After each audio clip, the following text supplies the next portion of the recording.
Kajian Fathul Bari Syarah Kitab Sahih Bukhari Kitabur Riqaq tentang melembutkan hati, intinya agar mudah menjadi agar mudah taat, itu ya intinya agar mudah taat kepada Allah. Masih bab 42,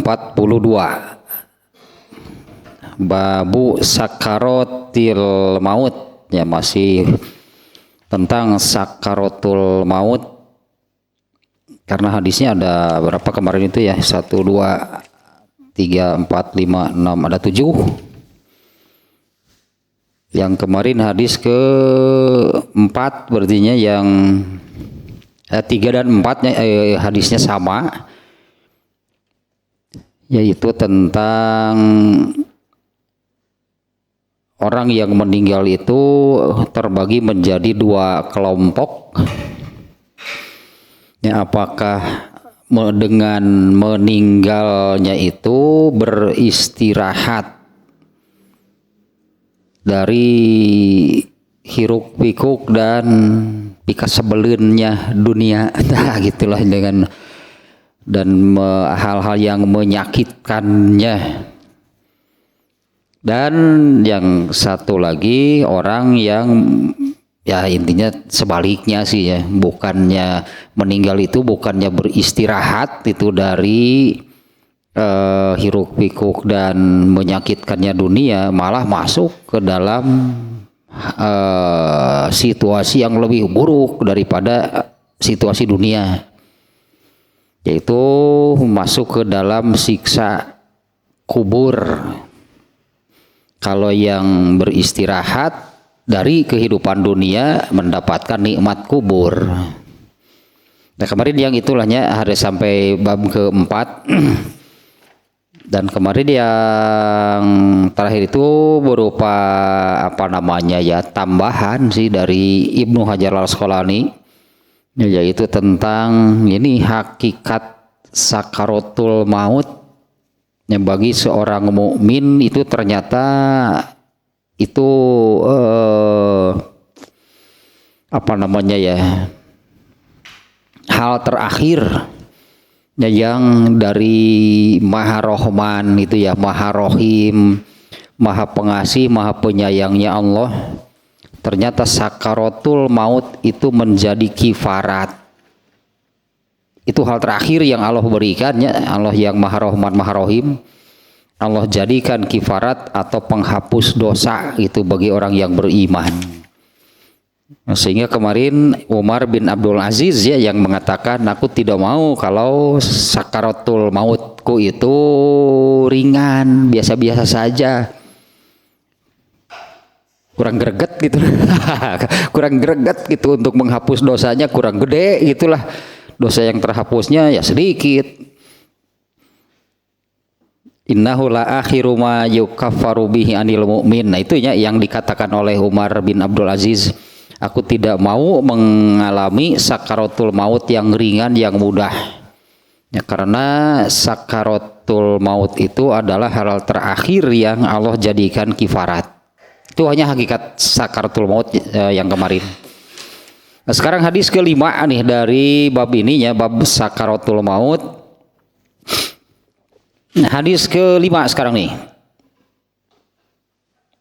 An Anas bin Malikin radhiyallahu anhu yaqulu qala Rasulullah sallallahu alaihi wasallam yatba'ul mayyita salasatun fayarji usnani wa yabqa ma'ahu wahid yatba'uhu ahluhu wa maluhu wa amaluhu fayarji'u ahluhu wa maluhu wa yabqa amaluhu. Demikiannya redaksi hadisnya, tidak terlalu panjang nih. Dari Anas bin Malik, semoga Allah meridhoinya, ia berkata, Rasulullah Shallallahu Alaihi Wasallam bersabda, akan ada 3 hal yang mengiringi, mengikuti mayit atau jenazah. Maksudnya mengikuti, mengiringi mayit jenazah untuk dikuburkan, itulah ya. Akan ada 3 hal yang mengikuti, mengiringi jenazah ketika akan dikuburkan. Fayarji usnani, kemudian 2 dari yang 3 tadi, 2 perkara akan kembali. Wayabqa ma'ahu wahidun, dan 1 yang akan tetap, yabqa itu terus artinya ya, dan yang 1 akan terus tetap bersamanya. Yatba'u ahluhu wa maluhu wa amaluhu. Nah, akan diiringi oleh keluarganya. 3 perkara itu yang mengiringi jenazah itu adalah keluarganya, hartanya, dan amalnya. Fayarji'u ahluhu wa maluhu. Nah, kemudian keluarga dan hartanya akan kembali lagi atau akan kembali. Wayabqa amaluhu, dan yang tetap terus menemaninya adalah amalnya. Nah, sekali lagi ininya terjemahnya ini. Dari Anas bin Malik, semoga Allah meridhoinya, Rasulullah sallallahu alaihi wasallam bersabda, akan ada 3 perkara yang mengiringi, mengikuti jenazah untuk dikuburkan. Dari yang 3 itu, yang 2 perkara akan kembali, dan yang akan terus bersamanya itu hanya 1. Nah, yaitu diikuti oleh keluarganya, hartanya, dan amalnya. Keluarga dan hartanya akan kembali, sementara amalnya lah yang akan terus menemaninya. Ini hadis ke-4 nih ya, ke-5 nih dari bab sakaratul maut. Hadis ini juga tidak ada tentang sakaratul mautnya sebelah mana itu ya yang barusan. Ini mah sudah ke bagian apa namanya? Ini sudah ke bagian dikuburkan, itu kan hal terakhir. Setelah meninggal kan tidak langsung dikuburkan. Kalau jenazah muslim itu kan disebutnya apa ya? Diurus gitu kan, diuruslah si jenazah itu secara islami. Ya, atau ini agak-agak keluar dulu nih ya dari konteks sakaratul maut. Ya, jenazah seorang muslim, Allah lah yang menentukan. Ya, untuk jenazah seorang muslim itu Allah lah yang menentukan bagaimana cara. Artinya kalau ada seseorang meninggal terus jenazah ini bagaimanakan nih? Harus diperlakukan seperti apa ini jenazah? Intinya bahwa ayat yang ini nih, walaqad karomna bani Adam, dan sungguh kami telah memuliakan bani Adam, itu manusia. Kami memuliakan manusia. Nah, Allah memuliakan manusia itu mulai dari diciptakan sebagai makhluk terbaik. Nah, bahkan setelah meninggalnya pun,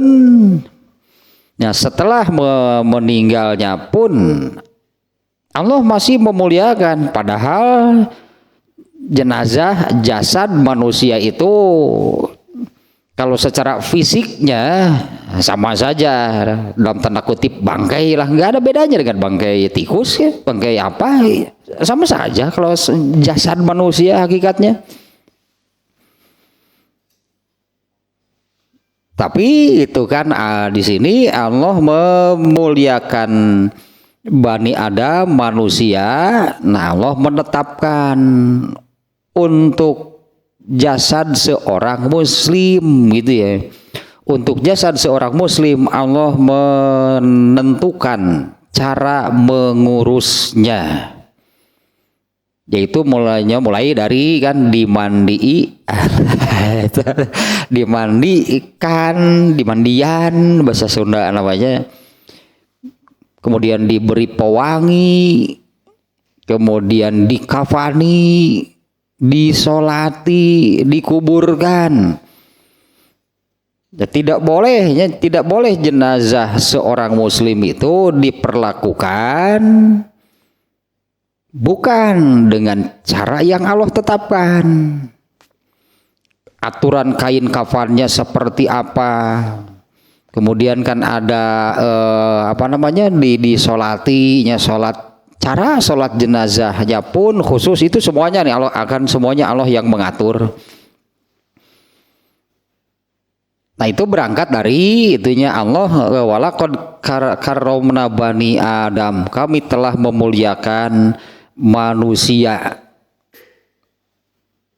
Nah ini sudah ke hadis ini sebetulnya kan sudah ke penjelasan penjelasan tentang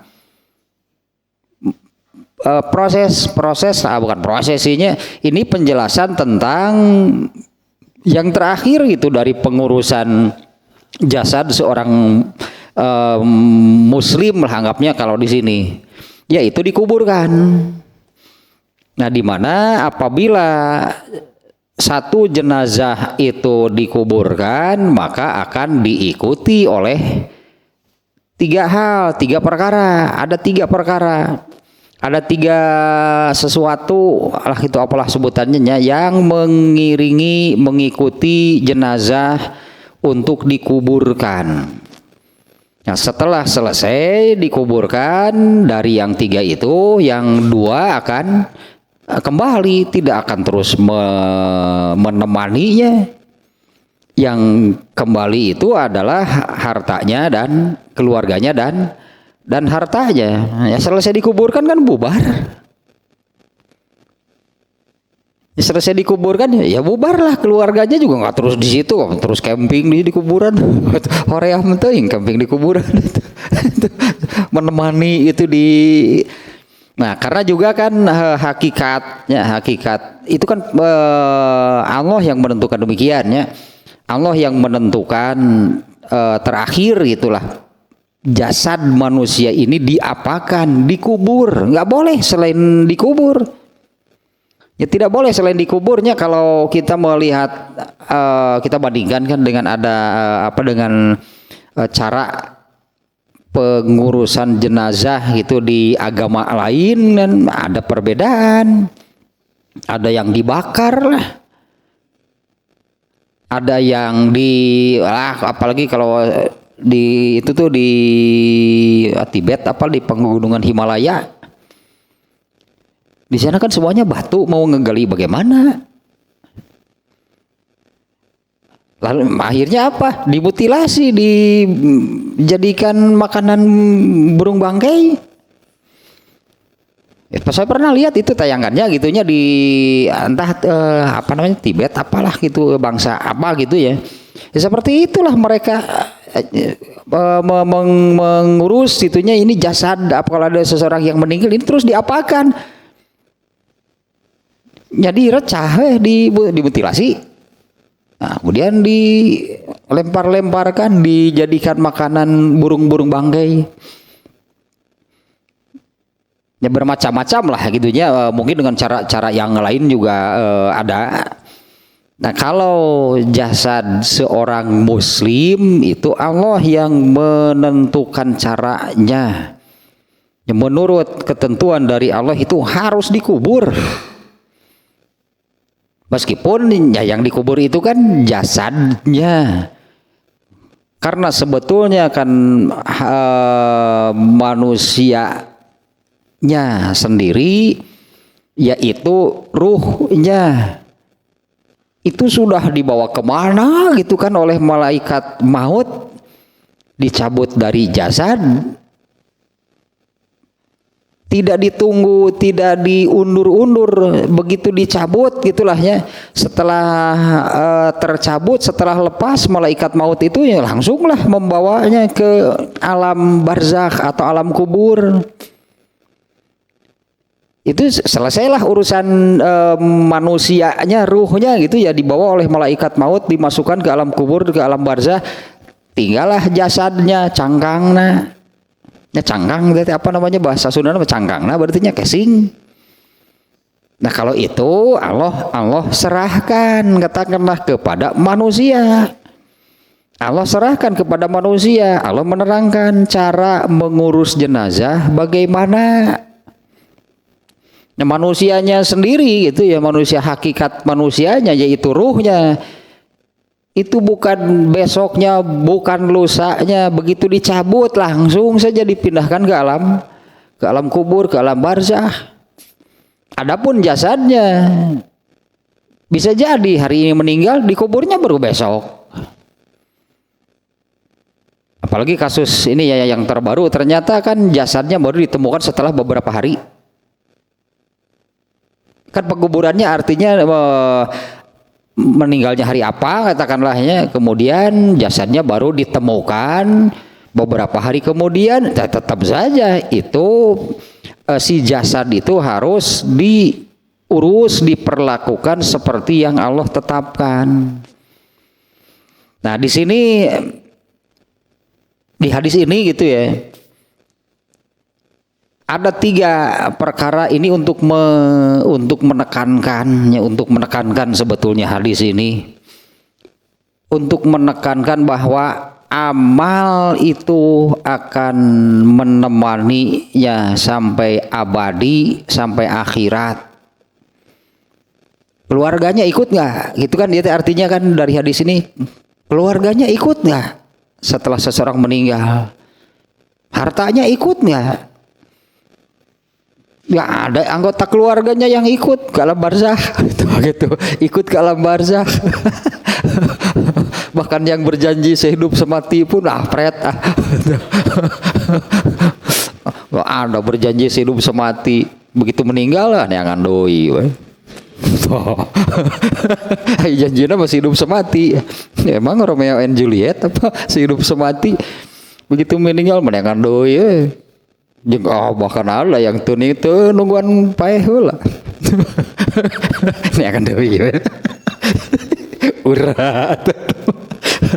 Aduh, mata pang toto balik bisa. Akhirnya jadi ini sebetulnya gitu ya. Itu sebetulnya yang ditekankan atau di hadis ini intinya adalah amal itu akan menemaninya. Bahkan nanti adanya saya sudah buka hadisnya.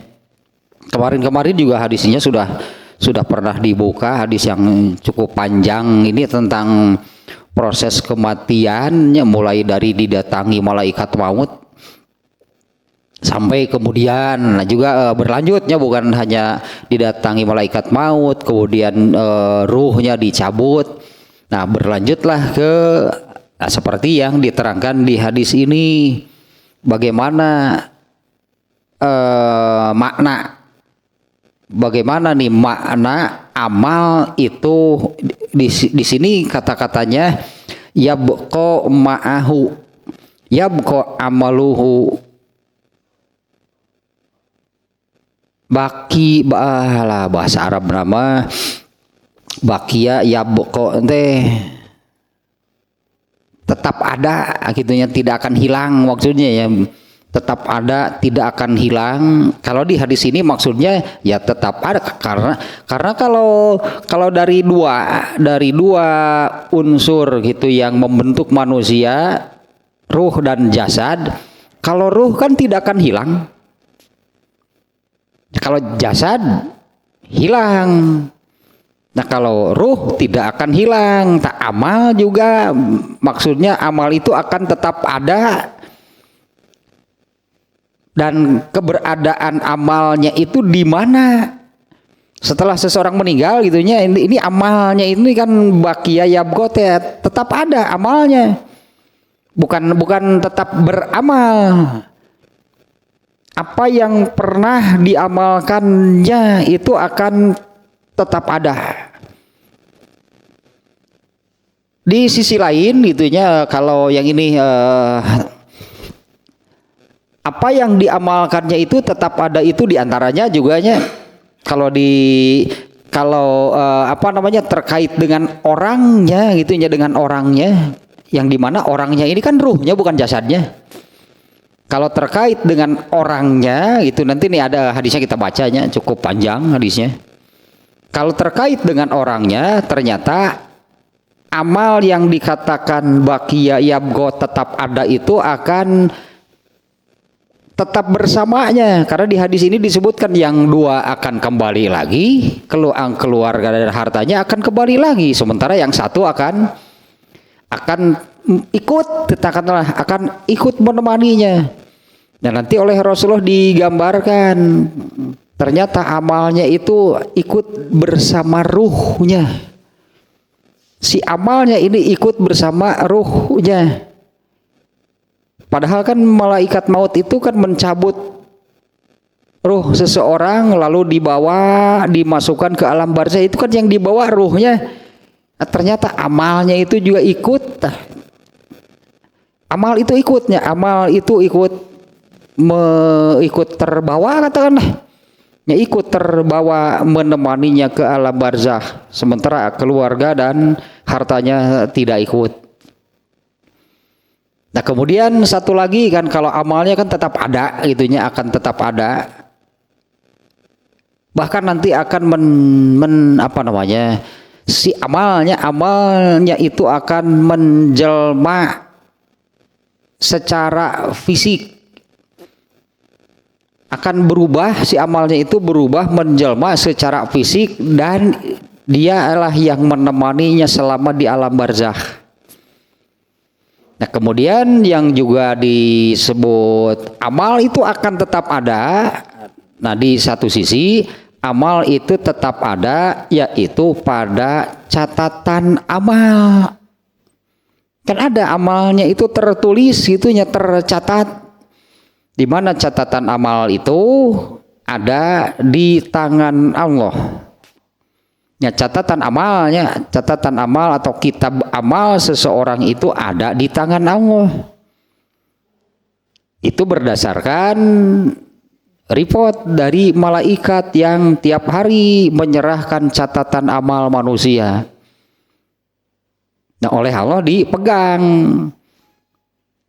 Apabila orang itu sudah tidak beramal, maka catatan amalnya itu dijilid betah. Catatan amalnya itu dijadikan buku, dijadikan satu kitab lah. Asalnya kan lembaran-lembaran yang datang dari malaikat tiap hari kan, malaikat laporan menyerahkan catatan amal. Nah, oleh Allah dikumpulkan. Kalau orang itu meninggal tidak beramal lagi, maka dibendel betah catatan nanti, dijadikan satu kitab. Nah, itu yang di beberapa ayatnya, di beberapa ayat menyebutkan tentang kitab amal. Itu yang nanti akan diberikan kepada pemiliknya masing-masing setelah di akhirat. Nah, tempat catatannya, itu catatannya gitunya yang tetap ada. Artinya kalau jasad sudah hilang di dalam tanah, kalau jasad sudah hancur dan hilang, tapi tentang amalnya di sini wayabqa, itu kata baqiya yabqa itu artinya akan tetap ada. Dan katakanlah ada dua hal, berarti satu, catatannya ada di tangan Allah. Adapun yang mengikuti orangnya, di mana orangnya ini kan ruhnya. Adapun yang mengikuti yang mengikuti atau membarengi, menjadi kawan gitulahnya, menjadi kawan yang menemani selama manusia itu di alam kubur. Nah, Rasulullah SAW itu nanti di hadis Imam Ahmad itu, di sana amalnya itu akan menjelma menjadi satu sosok gitulah. Intinya kalau orang yang soleh, si amalnya itu akan menjelma menjadi sosok yang menyenangkan. Kalau orang yang durhaka, amalnya itu akan menjelma gitu di alam barzah atau di alam kuburnya itu menjadi sosok yang menakutkan, mengerikan. Nah, kita baca dulu nih catatan dari Ibnu Hajar Al-Asqalani ya tentang hadis ini, tidak terlalu panjang. Ya, tidak terlalu banyak nih ya catatannya. Nah, yang pertama, hadis ini kiasan, ya, majazi atau kiasan. Bagaimana kalau orang yang hilang ketika mendaki gunung hilang tidak ditemukan, atau yang hilang lakinya tidak ditemukan, artinya tidak diurus gitunya secara menurut perintah Allah hingga dikuburkan oleh orang-orang yang masih hidup. Nah, kalau yang hilang di pegunungan, kalau yang jasadnya kemudian tidak ditemukan,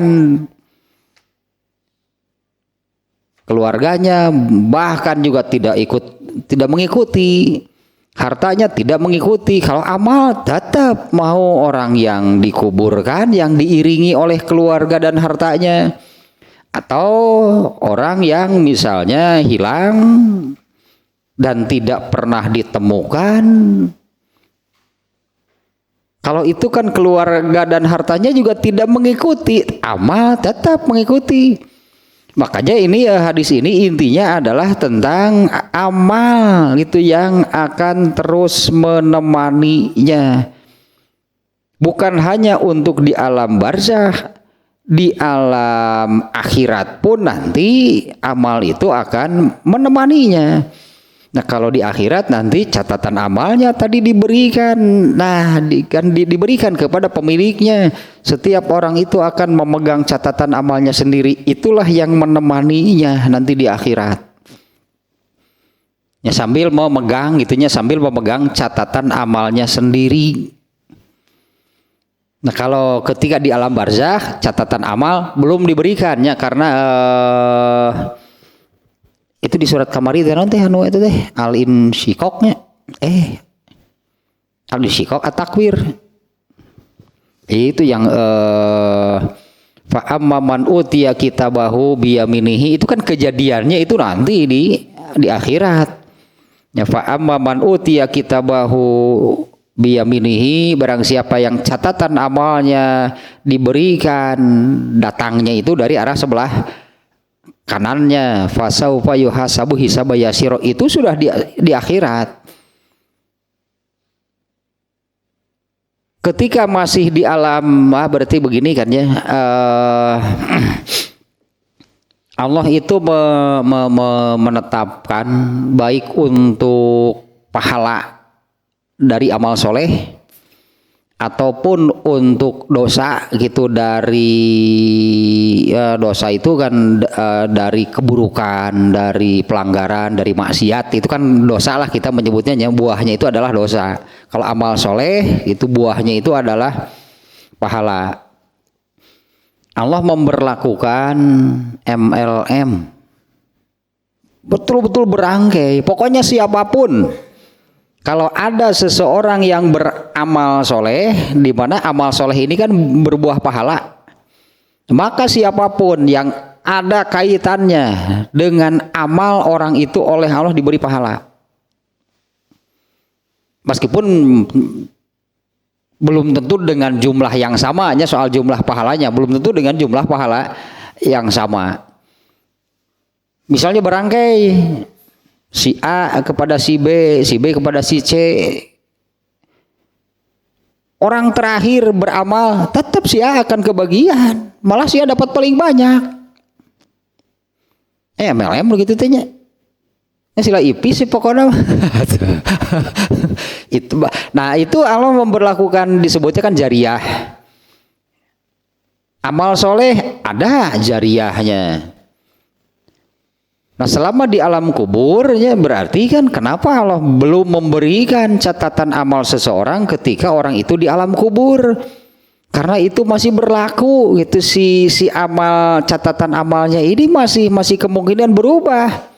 Berubah dalam arti kalau dia punya jariah amal soleh, dia sudah meninggal, Tapi kan masih banyak orang yang mendatangkan pahala karena mereka yang masih hidup beramal, dan amal orang yang meninggal ini punya andil pada amal-amal mereka. Berarti kan pahalanya akan terus oleh Allah dimasukkan gitu ke rekening tabungan pahalanya.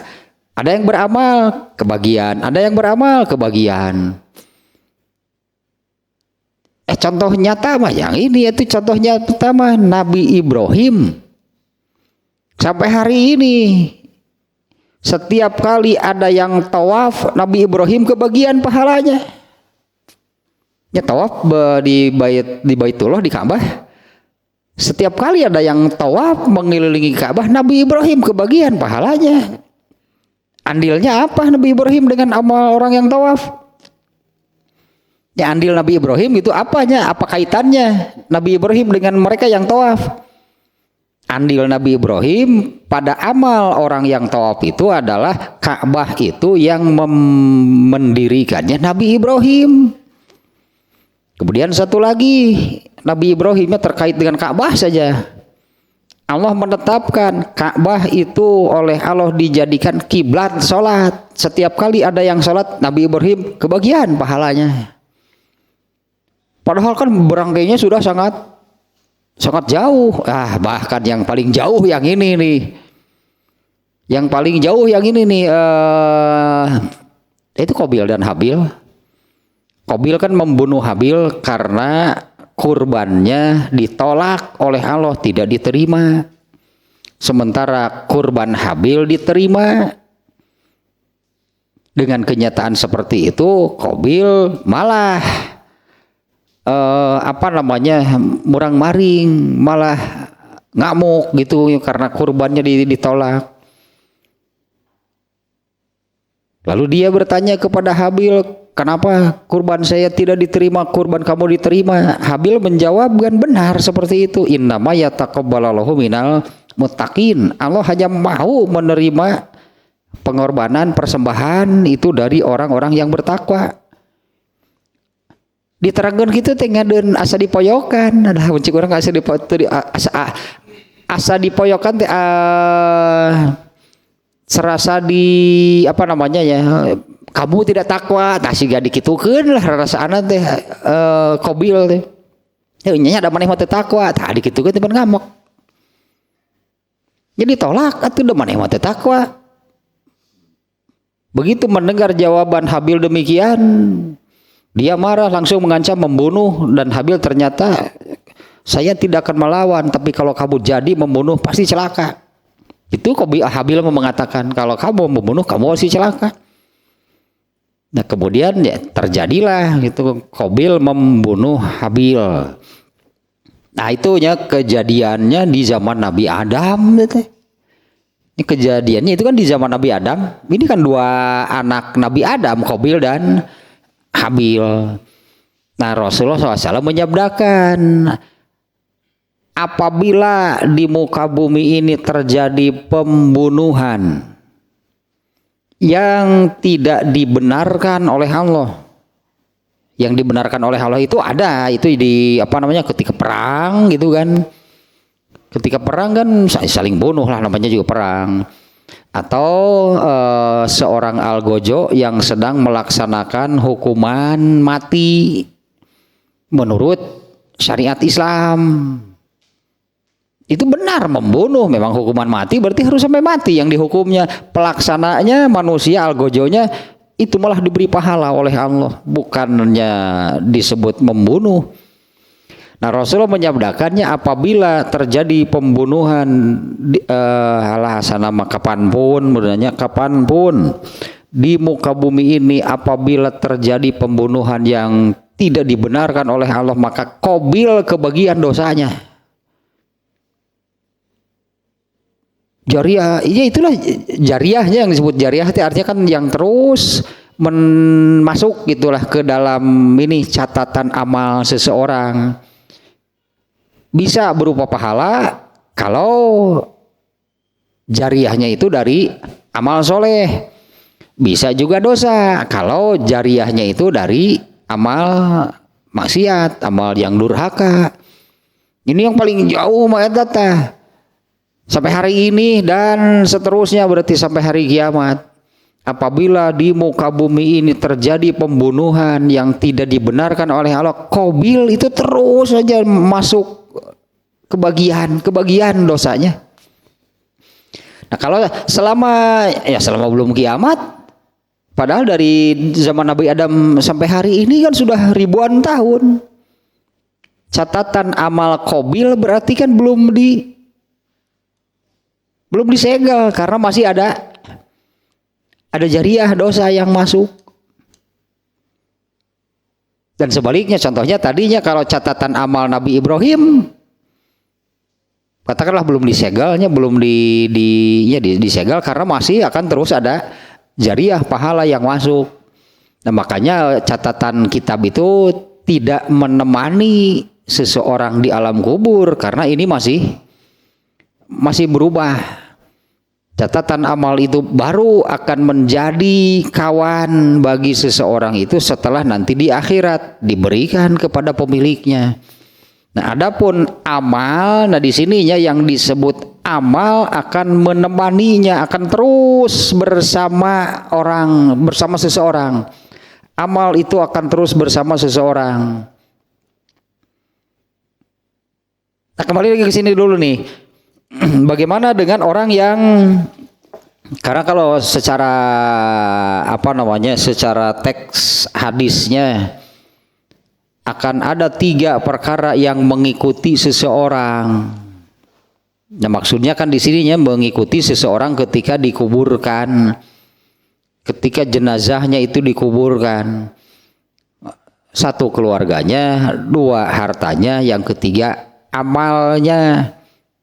Keluarganya pulang, hartanya pulang. Hartanya juga tidak ikut dikubur dengan jasad, juga tidak ikut dibawa oleh malaikat maut.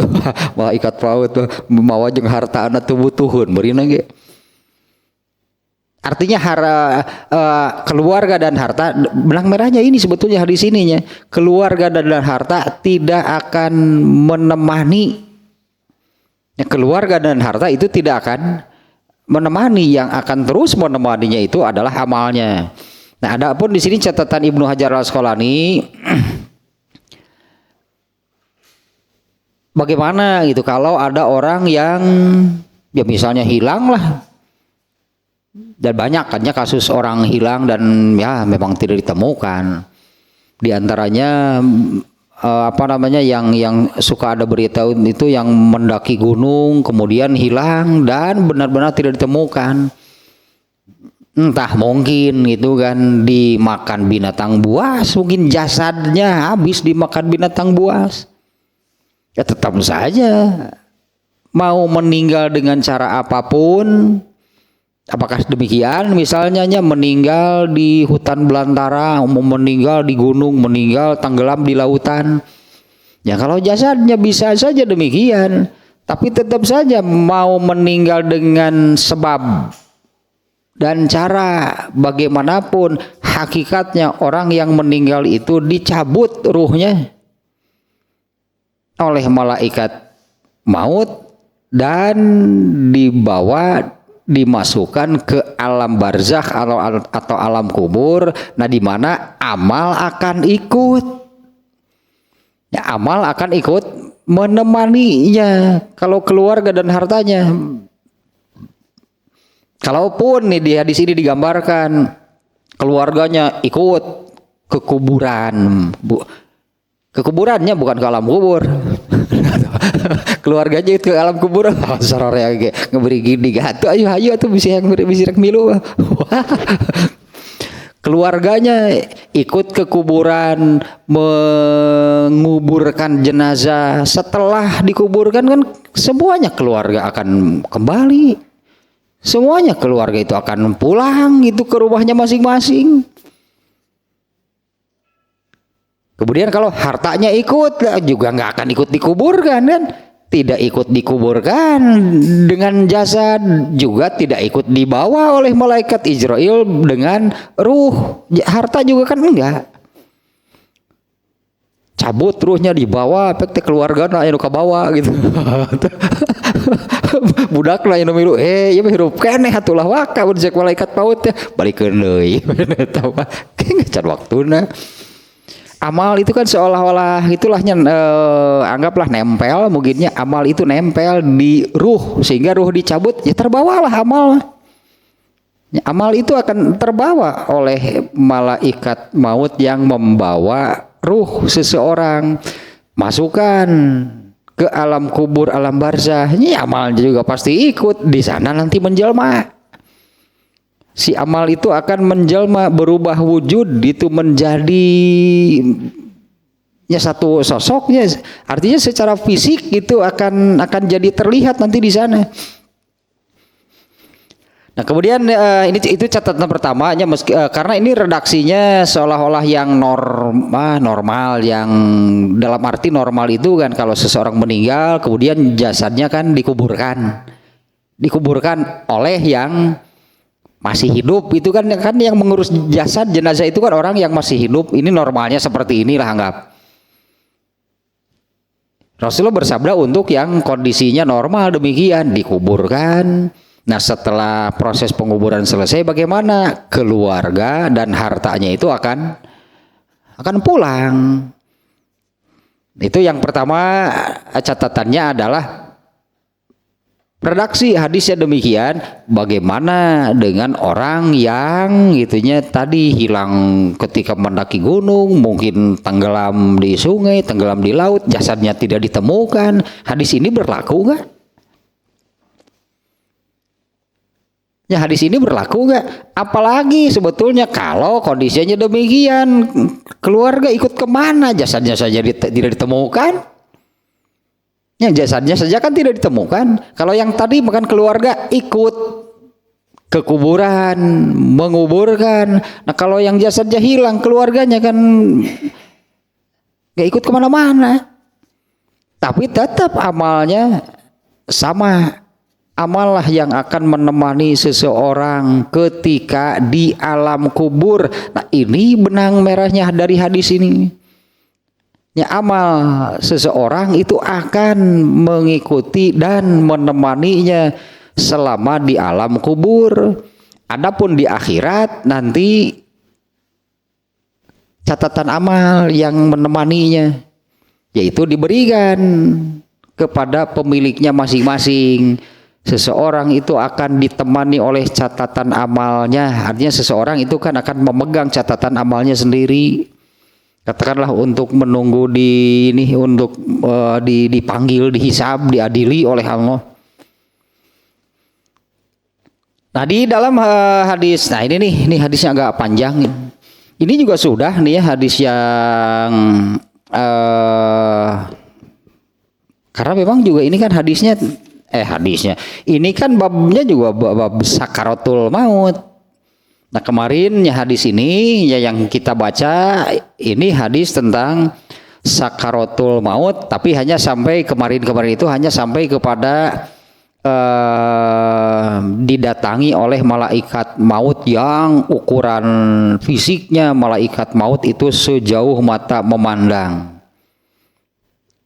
Nah kalau sekarang ini bagian yang ininya, bagian ternyata setelah di alam kubur, setelah berada di alam barzah, amalnya itu akan muncul, amalnya itu akan menjelma menjadi satu sosok. Nah yang disebut menemani itu dengan makna seperti ini.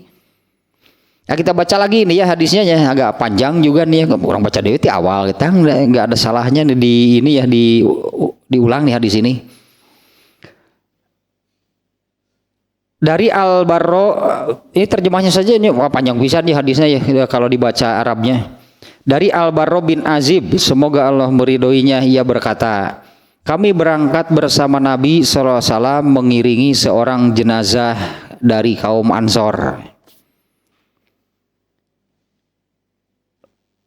Ketika kami sampai di pekuburan, ya ketika tanah digali, Rasulullah SAW duduk dan kami duduk di sekitarnya. Seolah-olah kepala kami ada burung-burung Sementara tangan Rasulullah SAW membawa atau memegang sebuah ranting pohon yang beliau pukulkan ke tanah. Lagi bisa kita gambarkannya, Rasulullah duduk kemudian memegang sebuah ranting pohon lalu dipukul-pukulkan ke tanah. Kemudian beliau menengadahkan kepala ke langit dan beliau bersabda, mintalah kalian perlindungan kepada Allah dari siksa kubur. Ya, mintalah kalian perlindungan kepada Allah dari siksa kubur. Beliau mengucapkan demikian itu 2 atau 3 kali. Kemudian beliau sabdakan, seorang hamba mukmin jika berpisah dari dunia dan menghadapi akhirat, malaikat dari langit turun menemuinya dengan wajah putih seolah-olah wajah mereka itu matahari. Mereka membawa kain kafan dari surga. Ini hamba mukmin barusannya, orang yang soleh gitulah. Apa namanya ada nyebut mukmin dari saya lagi ada aku mukmin atau beriman. Ini orang yang soleh, orang yang calon penghuni surga gitulah. Apalagi kalau hanya bicara orang Islam, wah Islam KTP juga banyak. Orang Islam yang tidak pernah sholat juga banyak. Nah tentu ini untuk orang yang soleh nih ya. Nah apabila seorang mukmin, seorang yang soleh jika berpisah dari dunia menghadapi akhirat, malaikat dari langit turun menemuinya dengan wajah putih seolah-olah wajah mereka matahari. Mereka membawa sebuah kain kafan dari surga dan minyak wangi dari surga. Nah, hingga malaikat tersebut duduk di sisinya, iyanya kabayang gede orangnya gitunya terbaring, lalu malaikat datang dan duduk di sisinya yang membawa kain kafan dan minyak wangi dari surga. Hingga duduk di sisinya yang besarnya malaikat tersebut sejauh mata memandang. Kemudian malaikat maut yang duduk di sisi kepalanya mengatakan, ya ayyatuhan nafsul mutmainnah, wahai jiwa yang tenang, sambutlah olehmu ampunan Allah dan keridhoannya. Kemudian Nabi bersabda lagi, kemudian jenazah tersebut bukan jenazah murni teruh, itunya terjemah ya. Mengalir gitu sebagaimana tetesan air yang mengalir keluar dari mulut kendi ketika malaikat maut itu mencabutnya. Jadi cabutnya ruhnya, Rasulullah menggambar ngageleser itu ya, seperti mengalir lah gitunya, mengalir tanpa hambatan, tanpa halangan. Ketika jenazah ruh itu Nabi bersabda lagi tadinya, ruh tersebut keluar keluar ngageleser sebagaimana tetes atau air yang mengalir keluar dari mulut kendi ketika malaikat mencabutnya. Jika malaikat mencabutnya, ia tidak membiarkannya di tangannya sekejap mata pun hingga ia cabut ruhnya dan ia masukkan ke dalam kain kafan dan minyak wangi tersebut. Nah, artinya ruh itu setelah dicabut oleh malaikat tidak dilepaskan dari tangannya hingga ruh tersebut diletakkan di dalam atau di atas kain kafan dan minyak wangi tersebut. Maka si mayit meninggal dunia sebagaimana halnya aroma minyak wangi paling harum yang ada di muka bumi. Ini kan ruhnya. Jasadnya makan bisa jadi beberapa waktu kemudian baru orang-orang menemukan orang ini sudah meninggal. Kalau ruhnya kan sudah Seperti barusan, ruhnya dicabut, diletakkanlah di atas kain kafan dan minyak wangi dari surga. Jadilah ruh ini, gitunya apa tadi meninggal dunia sebagaimana atau dengan aroma minyak wangi paling harum yang ada di muka bumi. Itu bagian ruhnya, itu yang melakukannya kan malaikat barusan. Soal jasad mah yang tenggelam juga sama. Yang hilang juga sama. Ada yang 2 hari kemudian, 3 hari kemudian ditemukan oleh manusia membusuk jasadnya. Iya, yang busuk jasadnya. Kalau orang soleh, ruhnya kan sama, perlakuannya seperti ini. Karena memang kan kalau ruh itu malaikat yang mengurus, kalau jasad itu manusia yang mengurus. Kalau jasadnya dibiarkan oleh manusia, ya sudah saja membusuk.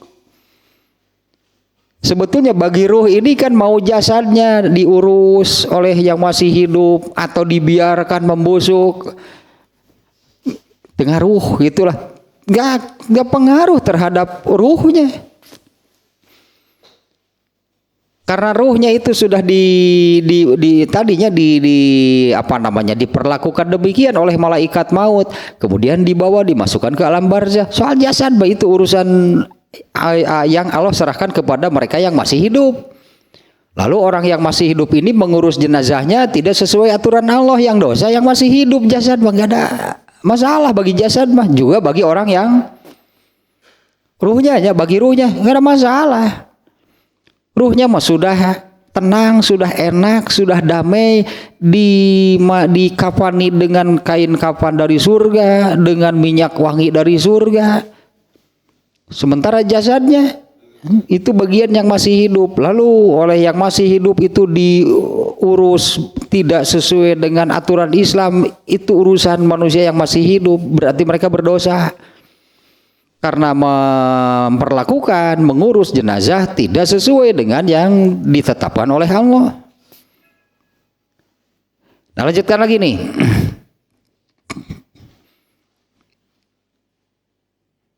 Tadi sampai di mana? Ini wahai jiwa yang tenang, sambutlah ampunan dan keridhaan Allah. Nah, maka si jenazah itu akan sampai di sini tadinya dimasukkan ke dalam kain kafan dan minyak wangi dari surga. Maka jadilah ruh itu dengan wangi yang paling harum. Dari di sini disebutnya dari minyak wangi yang ada di muka bumi. Nah, ini lanjutannya nih. Kemudian malaikat tersebut membawa naik jenazah itu hingga tidaklah mereka melewati sekawanan malaikat. Nah, di mana adanya sekawanan malaikat? Ini disebutnya malaikat maut ini membawa ruh seseorang, naiklah malaikat tersebut membawa naik jenazah itu sehingga tidak melewati sekawanan malaikat. Kawanan malaikat itu di langit adanya. Malaikat itu penghuni, penduduk langit itu malaikat. Jadi langit itu penghuninya, penduduknya itu malaikat. Nah, ini jasad ruh seseorang ini mau dibawa kemana melewati mereka? Berarti kan melewati langit. Kemudian malaikat tersebut membawa naik ruh tersebut hingga tidak melewati sekawanan malaikat, kecuali kelompok malaikat. Sekawanan malaikat itu akan bertanya, ruh siapa sewangi ini? Malaikat tersebut menjawab, ini ruh si A anak si B. Oh, dia begitunya terjemahan. Pokoknya mah ini ruh si Fulan bin Anu gitulah. Dan mereka menyebutnya dengan sebutan terbaiknya yang manusia pergunakan untuk menyebutnya ketika di dunia. Begitulah terus mereka sampai melewati langitnya. Dan mereka malaikat maut ini minta dibukakan, kemudian dibukakan dan teruslah melewati 7 lapis berarti langitnya. Para malaikat ahli taqarrub mengabarkan berita kematiannya kepada penghuni langit. Nah, diberitakanlah kematiannya ini kepada seluruh penghuni langit. Berikutnya kepada penghuni langit berikutnya hingga sampai ke langit ketujuh. Allah Azza wa Jalla kemudian memerintahkan, tulislah catatan hambaku di Illiyun. Illiyun itu ada di surat apa? Kemarin juga ada di dua surat yang berdampingannya, Al-Mutaffifin dan kemarin At-Takwir. At-Takwir atau Al-Insyikok. Ingaran surat ya pun eta lah di dua surat eta tanya, tulislah catatan hambaku di Illiyun dan kembalikanlah ia ke bumi, sebab daripadanya lah aku menciptakan mereka dan ke dalamnya aku mengembalikan, serta daripadanya aku membangkitkan sekali lagi. Kemudian Nabi bersabda lagi, ayat tanya, lantas ruhnya dikembalikan ke jasadnya. Bagaimana kalau yang jasadnya hilang tadi? Banyak kan orang yang meninggal, ya jasadnya tidak ditemukan, ya habis. Apalagi kalau yang di pegunungan Himalaya, jasadnya kemana? Yang dikuburkan secara Islami pun tetap jasad itu akan hilang. Nah ini ya karena terkait dengan masalah gaib deh ya susah gitu kalau hanya dengan akal, seolah-olah ini jasadnya lalu ruhnya itu dimasukkan lagi ke dalam jasadnya, hiduplah kan. Kalau ruh ada di dalam jasad manusia hidup. Tapi seperti inilah itunya kurang lebihnya, ini terjemahnya dari redaksi hadisnya. Maka lantas ruhnya dikembalikan ke jasadnya. Kemudian dua malaikat mendatanginya dan mendudukannya dan bertanya, man robuka? Iya teh. Man robuka? Ya siapa Tuhanmu? Ya pasti ya lancarlah pokoknya jawab. Ini kan orang soleh nih ya.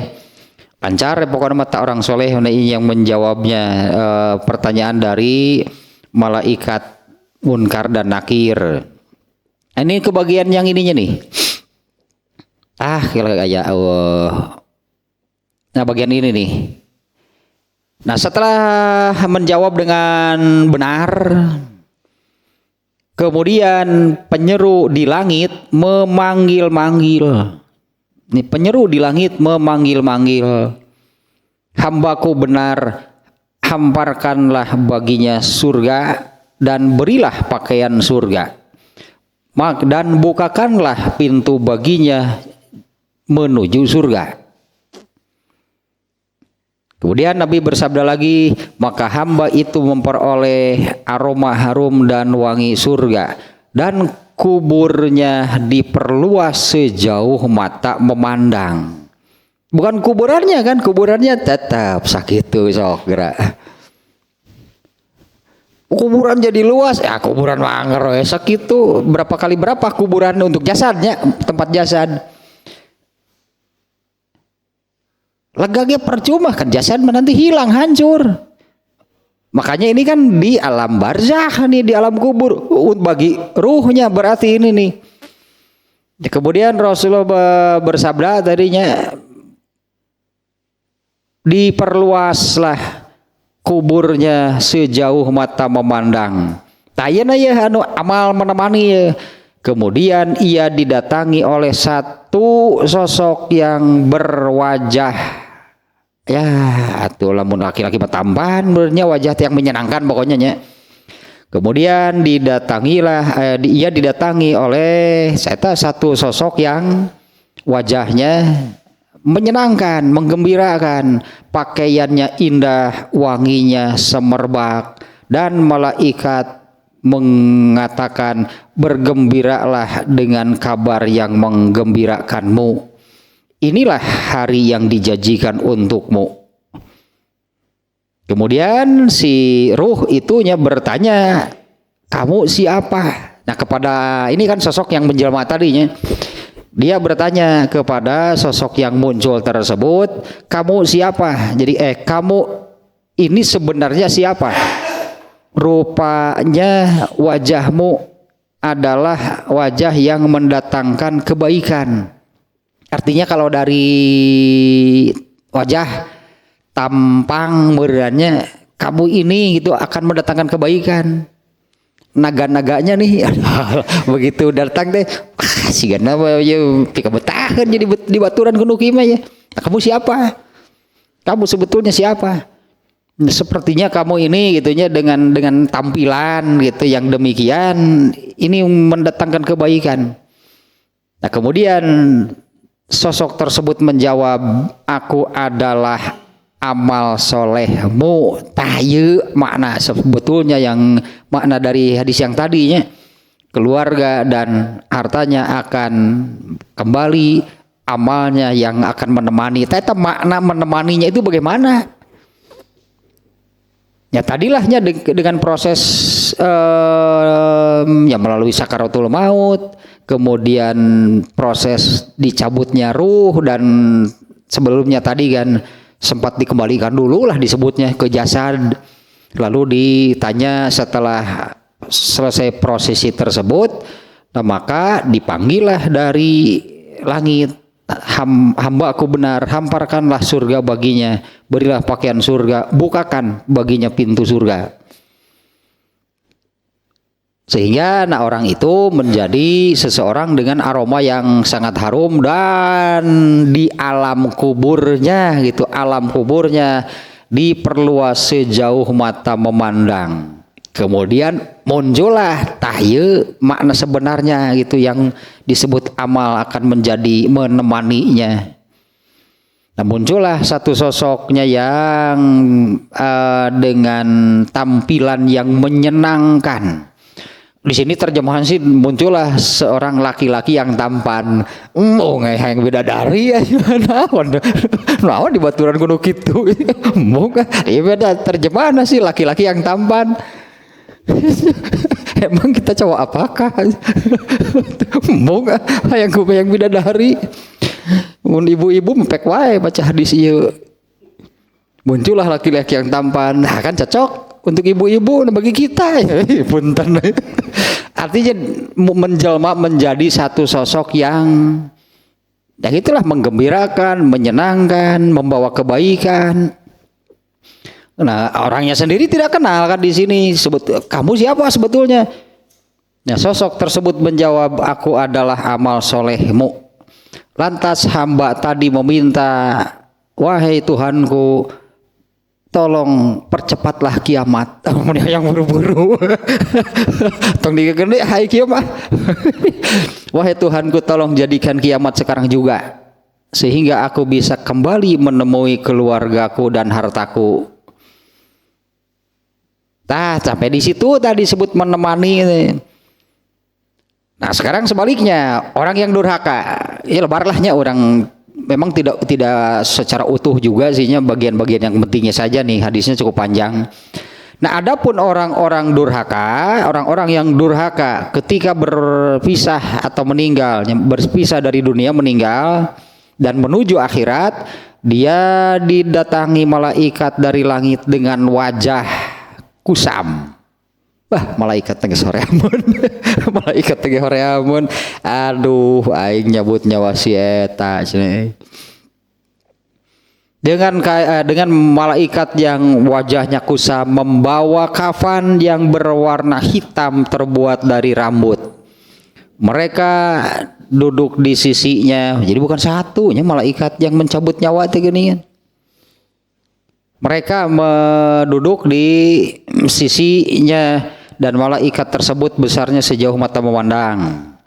Kemudian malaikat tersebut yang duduk di sisi kepalanya membentak, wahai ruh yang busuk.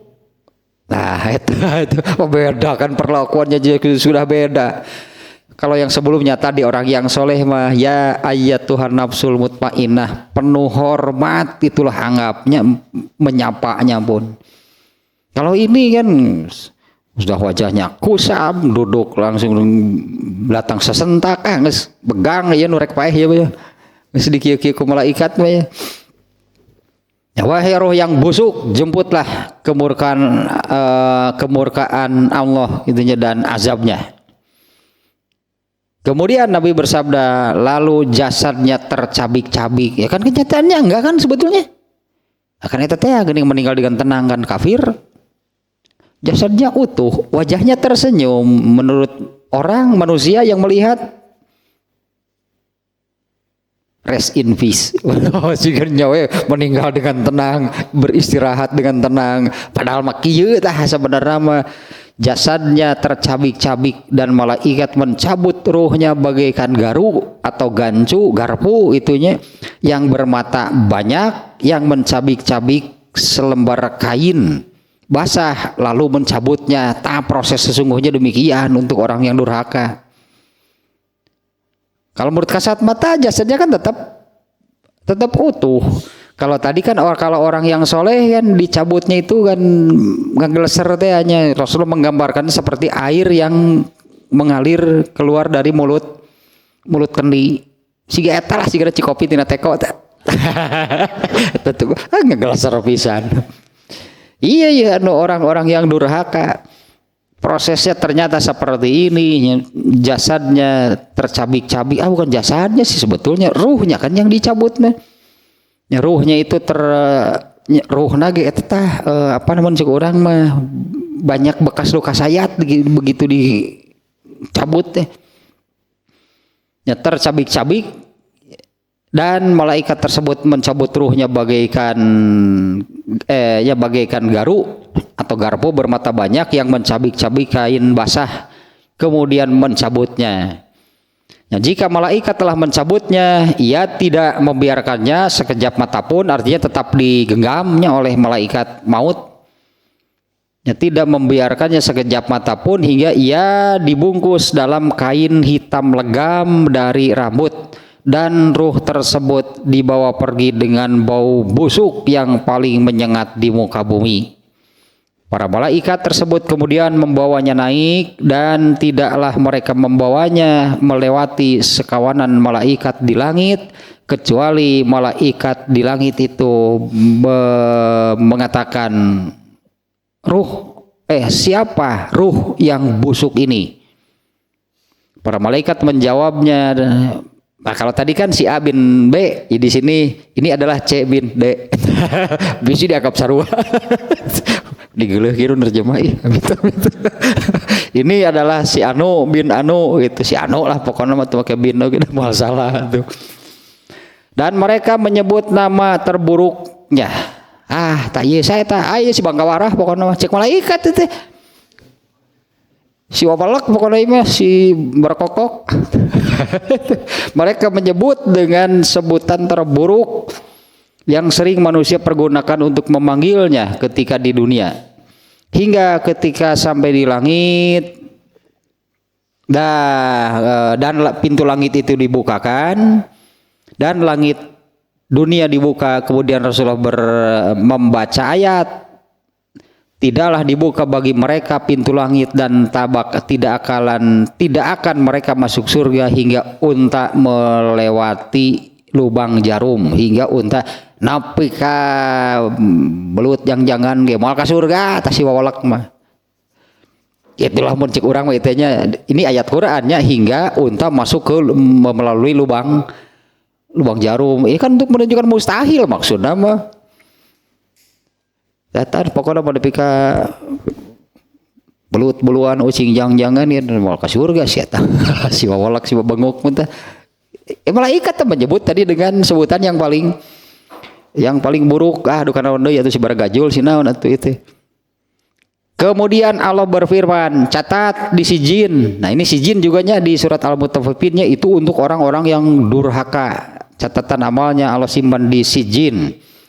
Nah, catatlah di sijin. Kemudian ruhnya itu dilemparkan sejauh-jauhnya. Kemudian Rasulullah SAW membacakan ayat, siapa yang menyekutukan Allah maka seolah-olah dia tersungkur dari langit, lantas burung menyambarnya atau bagaimana diterbangkan angin di tempat jauh. Maka ruhnya dikembalikan ke jasadnya. Nah gitulahnya, maka ruhnya dikembalikan ke jasadnya. Kemudian malaikat Munkar dan Nakir mendatanginya dan mendudukannya, dan ini bahasa ini terjemah di sini, dan menginterogasinya. Tuh, interogasi atuh. Iya ku malaikat. Siapa Tuhanmu? Muncul orang itu sangaran. Abdi Stephen. Siap banget gitu Stephen. Murah tunggu ya, cukup malaikat. Masih murah tanggal bahari cerah. Ia tidak menjawab. Nah, bahkan saya tidak tahu. Nah, ketika mau ditanya demikiannya, malaikat bertanya lagi, apa agama kamu? Dia juga tidak menjawab. Nah, bagaimana tanggapanmu tentang laki-laki yang diutus untuk kalian, yaitu apa yang bisa kamu terangkan orang yang diutus itu tentang Rasulullah? Ia menjawab tidak tahu. Kemudian penyeru langit memanggil-manggil, ia benar-benar dusta, yaitu mengatakan, apa yang bisa kamu terangkan tentang Muhammad? Saya nggak tahu. Siapa yang tidak kenal Rasulullah? Siapa yang tidak tahu Rasulullah? Maka penyeru dari langit mengatakan dia betul-betul dusta. Buka bagian neraka. Hamparkan, buka bagian neraka. Maka malaikat membuka pintu neraka baginya, dan ia mendatanginya dengan segala panas dan letupannya. Sedangkan kuburannya menjepitnya hingga tulang-tulangnya remuk. Kemudian ia didatangi oleh satu sosok dengan wajah yang menyeramkan, pakaiannya lusuh, baunya busuk, dan orang itu berkata, rasakanlah segala yang akan menyusahkanmu. Inilah harimu yang dijanjikan bagimu. Jadi kuburannya sempit, bahkan menghimpit lah gitunya. Kuburnya sempit bahkan menghimpit. Terus sosoknya itu ada di mana? Ini amalkannya. Sosok yang buruk busuk itu adanya di mana? Kan ini sangat sempit. Di dia berarti mencek orang Madinah banget teh. Ngomong teh bari di dia sia rasakan gitu ya ta. Kalau tadi kan gambarannya orang yang soleh kan luas kuburnya, ngobrol tila luasa, kemudian banyak dengan space yang cukup. Nah ini yang kuburannya sempit, muncul sosok yang menyeramkan, terus adanya di mana? Di dia. Berarti kita nambah cik orang Sunda matan bika banget tadi aduh. Kemudian mengatakan tadi rasakanlah apa yang akan menyusahkanmu, inilah hari yang dijanjikan bagimu. Kemudian malaikat bertanya, dia bertanya, siapa kamu dengan wajah yang sedemikian menyeramkan dan membawa keburukan ini? Nah, si sosok itu menjawab, aku adalah amalmu. Dan dia berdoa, wahai Tuhanku, janganlah kiamat itu engkau jadikan sekarang. Nah, sampai di situ. Tayatnya penjelasan lebih jauhnya tentang amal menemani. Karena di hadis ini yang ada di sini, Imam Bukhari di hadis kelima ini kan memasukkan hadis yang tadinya, apabila seseorang meninggal, intinya keluarga dan harta tidak akan ikut, keluarga dan harta tidak akan menemaninya. Dari 3 perkara yang disebut oleh Rasulullah itu adalah hanya satunya, amal yang akan terus menemaninya. Nah tadi ini di hadis riwayat Ahmad darinya. Ini penjelasannya dari seperti apa, bagaimana yang disebut dengan amal itu akan terus menemani seseorang setelah ia meninggal. Nah ternyata itu yang dimaksud untuk di alam kubur, karena kalau di akhirat catatan yang akan menemani. Yang akan menemani seseorang itu adalah catatan amalnya. Nah ini intinya makanya tadinya hadis yang hadis yang kelima ini itu intinya benang merahnya adalah bukan soal mengikutinya, bukan, karena banyaklah kan orang yang meninggal jasadnya hilang tidak ditemukan sama sekali. Nah intinya bahwa apabila ya seseorangnya ketika hidup di dunia dia punya keluarga, dia punya harta, semuanya itu tidak akan ikut. Yang akan menemaninya adalah amalnya, dengan penjelasan yang lebih rincinya di dalam hadis riwayat Ahmad tadi. Nah, bahkan sampai tadinya menjelma menjadi, itu kan yang ngeri itu bagi orang yang durhaka. Bagi orang yang durhaka, kuburannya sempit lalu muncul sosok. Nah, sebelah mana berarti adanya? Kalau bagi orang yang soleh kan tempatnya luas, muncul sosok, misalnya aja dengan jarak berapa meter kan ngobrol kan, kamu siapa? Saya amal kamu. Nah ini yang kuburannya sempit muncul sosok di dia, tak berarti kan diadu banget teh bari ngobrol. Mana saha? Sia tapi apa lah teh. Kedegengkeun hese di dan apa. Tapi teu apal. Mana saha jeung aya di dieu geuleuh kitu jeung bau jeung naon. Si teu ngaku nih. Saya kan amal kamu. Agak sedikit tegan maka rasakanlah apa yang akan menyusahkanmu.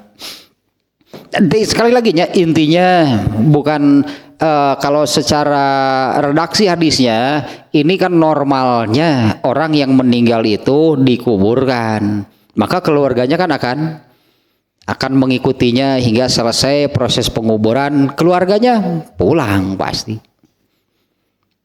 Nah, terus yang menemani orang yang orang yang meninggal yang dikuburkan itu apa? Siapa?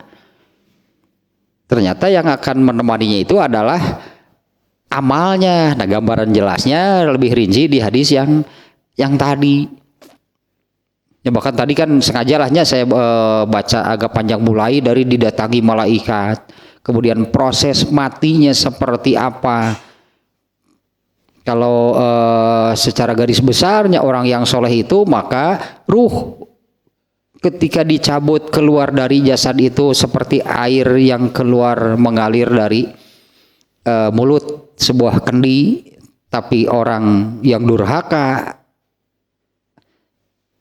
malaikatnya kan mencabutnya pakai garpu tadi di pancong dikit ruh teh balik deui ruh teh karena tidak mau keluar. Kalau jasadnya kan terlihat utuh oleh manusia, ruhnya sebetulnya banyak luka. Tadi kan seperti garpu yang merobek kain basah. Ruhnya itu berarti banyak luka sayat gitu ruhnya. Ketika ditarik dikeluarkan dari jasad itu kan memang orangnya menolak. Sejak awal juga sudah tahu bahwa yang datang saja malaikat dengan wajah yang kusam, seram, kemudian membentak. Buru-buru saya keluar, ngerese geuleuh aing gitu.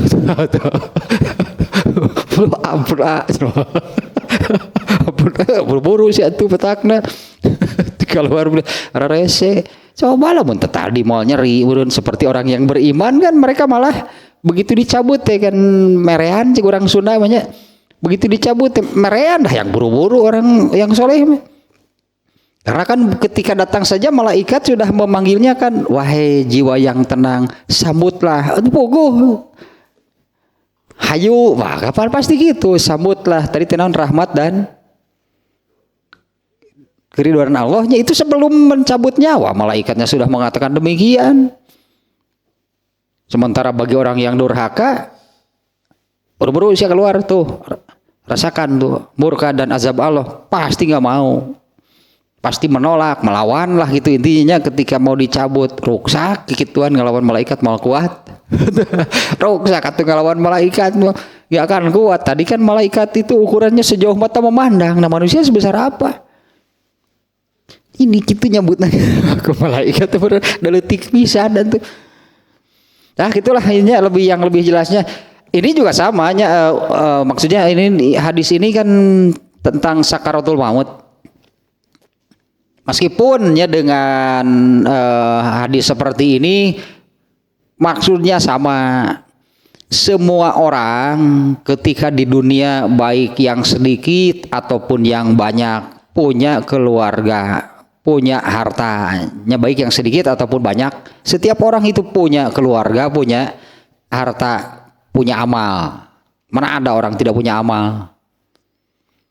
Tetapi dari yang tiga tersebut, nah seperti yang diterangkan di hadisnya tadinya, yang dua akan kembali, yang satu ini juga sama, maksudnya orang dengan proses seperti itu sama juga mengalami sakaratul maut.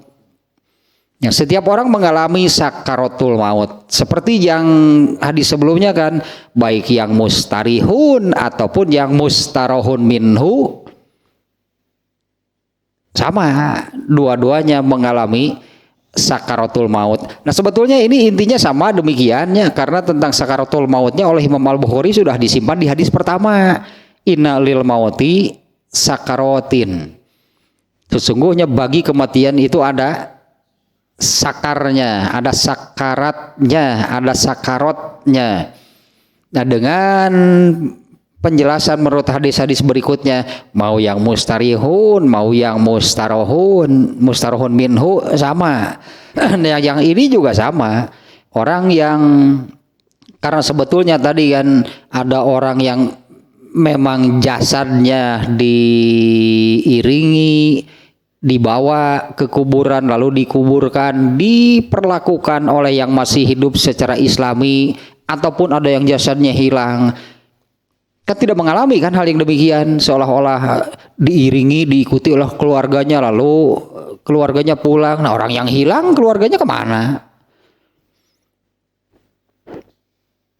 Mau meninggal dengan cara apapun, apakah jasadnya itunya diurus secara islami atau bukan, sama pokoknya. Ini juga bab ini juga semua orang mengalami sakaratul maut, yang kemudian jenazahnya diperlakukan normalnya menurut ajaran Islam adalah dikubur kan, ini dikubur, diikuti, diiringi, dibawa ke kuburan lalu dikuburkan. Yang dua akan kembali lagi, yang satu dari yang tiga itu hanya satu yang akan terus menemaninya. Nah, tadinya yang lebih rincinya sampai muncul menjadi, kan ngobrol tadi, kamu siapa? Saya amal kamu. Artinya kan muncul menjadi satu sosok yang ngobrol, saya amal kamu. Nah sampai di situ makna dari hadis ini, yang hanya satu yang akan menemani seseorang setelah ia meninggal, ya, keluarga dan hartanya baik yang sedikit ataupun yang banyak, karena semua orang lah pastinya, semua orang itu punya harta dan keluarga, semuanya itu tidak akan ikut, tidak akan terbawa. Yang akan terbawa sampai di alam barzah, di alam kubur tadi adalah amalnya. Setelah tanya hadis kelima, tanya masih ada dua lagi. Meskipun hadisnya juga yang dua lagi, yang keenam dan ketujuh juga tidak eksplisit ada sakaratul maut itu sebelah mana. Sakaratul maut menurut hadis nomor 1 lah pokoknya sudah. Ya, adapun yang ini dengan sekali lagi tadi, kalau hadis ketiga keempat baik yang mustarihun atau mustarohun minhu sama mengalami sakaratul maut. Kemudian semua orang hanya akan ditemani oleh amalnya. Maksudnya sama juga proses meninggalnya tetap saja melalui proses sakaratul maut. Apakah yang memang secara normatif jenazahnya dikuburkan oleh orang yang masih hidup, atau orang yang jenazahnya saja tidak ditemukan, hilang, mungkin dimakan binatang buas, kalau tenggelam di laut mungkin dimakan oleh balakutak, ubur-ubur, teri, beak, tengtung nama digernya mana kok teri, beak, tengtung nama anger, sama lah tanah. Intinya karena ini kan tentang sakaratul maut, semuanya mengalami sakaratul maut. Setelah masih ada dua lagi nih ya hadisnya nih, hadis ke-6 dan ke-7 ya, meskipun hadis yang kelima barusan ya tentang sakaratul maut nama lah, saya kira kan sudah jelas lah gitunya. Iya makna makna ditemani oleh amal gitu, hanya amalnya sendirilah gitu yang akan menemaninya. Nah, di mana penjelasan lebih rincinya tadi ada di hadis riwayat Imam Ahmad. Selama di alam kubur itu amal buruk itu akan nempel gitu tah di wajahnya. Baunya busuk, tadi kan pakaiannya lusuh, kemudian itulah yang menemaninya selama di alam kubur. Coba heureun deui tadi teh rek usik ke hese. Si pada beradi itu atuh silisiku. Silisiku dia heureun atuh jeung di dia segala. Beda dengan orang yang soleh, kuburannya diluaskan, terang, harum lah gitulah pokoknya nikmat di alam kuburnya pun sudah merasakan nikmat dan ditemani kan oleh amalnya pun yang muncul menjadi sosok yang menyenangkan. Jadi anggaplah nanti di alam kubur itu tidak sepi sendirian, berarti menurut hadis ini sajanya tidak sepi sendirian, ada yang menemaninya, amalnya yang menemani. Artinya selama di alam kubur belum bertemu dengan siapapun, dengan sesama mereka yang sudah meninggal, dengan kawannya kah, ini orang tuanya gitu. Itu berarti di alam kubur dia sendirian, yang menemani adalah eta berarti makna nu eta mah menemani adalah amalnya sendiri. Kalau orang yang soleh ditemani oleh sosok yang menyenangkan, kalau orang yang durhaka ditemani oleh yang eta kubari napal di dieu tan geuleuh nama. Naplok di dieu. Suci kayak mana saha tuh? Asia api-api teu apal. Tuh ngaku dangkek di dinya ge. Tasah lah tah 21 ah. Wah, 21 pisan atuh. Masih 2 lagi nya di bab ini nih sebelum ke apa nih sih bab berikutnya itu yang setelah sakaratul maut ini bapak nih kita beri kokte. Imam Bukhari mah ya. Mulailah nafkhusuri tiupan sangkakala nanti judulnya bab berikutnya tentang bab 43 tiupan sangkakala.